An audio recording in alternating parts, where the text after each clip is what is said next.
کبھی سوچا ہے کہ ایک عظیم لیڈر میں آخر ایسی کیا خاص بات ہوتی ہے؟ آج ہم جان سی میکسویل کی مشہور زمانہ کتاب The 21 Irrefutable Laws of Leadership کی گہرائی میں اتریں گے اور قیادت کے ان رازوں سے پردہ اٹھائیں گے جو اصل میں راز ہیں ہی نہیں۔ یہ کتاب بس ایک روڈ میپ کی طرح ہے، ہر اس شخص کے لیے جو واقعی دنیا پر اپنا ایک مثبت اثر چھوڑنا چاہتا ہے۔ اچھا، جب لیڈر کا لفظ سنتے ہیں تو ذہن میں کیا آتا ہے؟ شاید کسی بڑی کمپنی کا CEO یا کوئی مینیجر جس کا اپنا ایک بڑا سا دفتر ہو؟ ہم میں سے اکثر کے لیے قیادت کا مطلب ہی کوئی عہدہ یا ٹائٹل ہوتا ہے۔ لیکن یہی وہ نقطہ ہے جو سب کچھ بدل دیتا ہے۔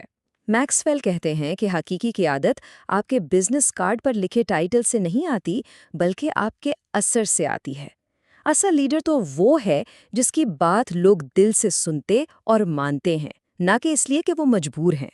تو آئیے پہلے حصے میں اسی بنیادی خیال کو سمجھتے ہیں کہ قیادت کوئی کرسی نہیں جو آپ کو مل جاتی ہے، بلکہ یہ وہ اثر ہے جو آپ خود بناتے ہیں۔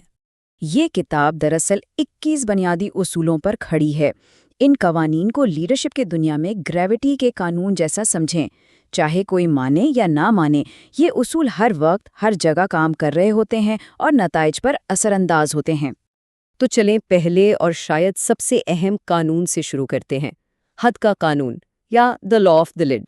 ذرا سوچیں کہ آپ کی قیادت کی صلاحیت ایک ڈھکن کی طرح ہے۔ اب آپ کتنے ہی باصلاحیت اور محنتی کیوں نہ ہوں، آپ کی کامیابی کا لیول کبھی بھی اس ڈھکن سے اوپر نہیں جا سکتا۔ اگر کامیابی کی سطح کو بلند کرنا ہے تو پہلے اپنی قیادت کی سطح کو بلند کرنا ہوگا۔ تو سوال یہ پیدا ہوتا ہے کہ اس حد کو اونچا کیسے کیا جائے؟ دیکھیے، ہر بڑی عمارت کی شروعات اس کی بنیاد سے ہوتی ہے۔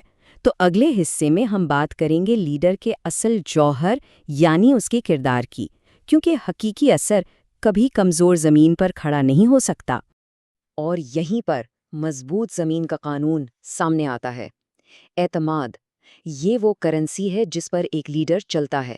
اس کے بغیر سمجھیں آپ دیوالیاں ہیں۔ اعتماد کمانے میں سالوں لگ جاتے ہیں، لیکن یہ ایک لمحے میں ٹوٹ سکتا ہے، اور جب یہ ٹوٹتا ہے تو اس کے ساتھ سب کچھ ٹوٹ جاتا ہے۔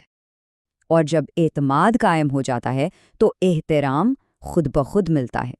احترام کا قانون ہمیں یہی یاد دلاتا ہے کہ لوگ فطری طور پر ان لیڈروں کی طرف کھنچتے ہیں جنہیں وہ خود سے زیادہ مضبوط سمجھتے ہیں۔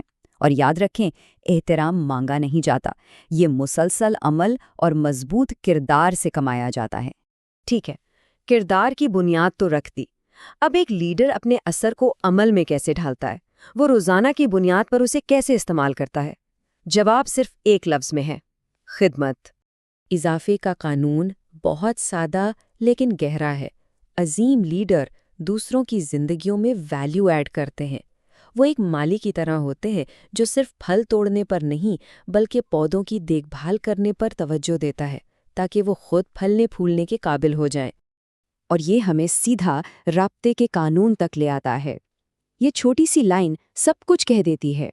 آپ لوگوں سے تب تک کچھ نہیں کروا سکتے جب تک آپ ان کے دلوں کو نہ چھو لیں۔ منطق لوگوں کو سوچنے پر مجبور کرتی ہے، لیکن جذبات ہی ہیں جو انہیں عمل پر اکساتے ہیں۔ پھر آتا ہے با اختیار بنانے کا قانون۔ کمزور لیڈر طاقت کو اپنے پاس رکھنے سے ڈرتے ہیں، انہیں لگتا ہے کہ دوسروں کو طاقت دینے سے ان کی اپنی طاقت کم ہو جائے گی۔ لیکن عظیم لیڈر جانتے ہیں کہ حقیقت اس کے بالکل برعکس ہے۔ جب آپ اپنی ٹیم کو با اختیار بناتے ہیں تو آپ دراصل اپنے اثر اور طاقت کو کئی گنا بڑھا دیتے ہیں۔ اب جب ہم نے کردار اور خدمت کی بنیاد سمجھ لی ہے تو آئیے ذرا اسٹریٹجک پہلو کی طرف چلتے ہیں۔ ایک لیڈر آخر اپنی ٹیم کو کامیابی کی طرف لے کر کیسے جاتا ہے؟ بے پناہ ترقی کا قانون ہمیں کامیابی کا ایک سادہ سا فارمولا دیتا ہے۔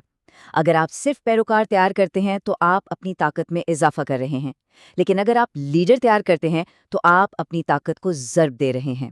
یہ جمع اور ضرب کا فرق ہے۔ اس کے ساتھ ساتھ فتح کا قانون بھی ہے۔ ایک سچے لیڈر کے لیے ہار ماننا کوئی آپشن نہیں ہوتا۔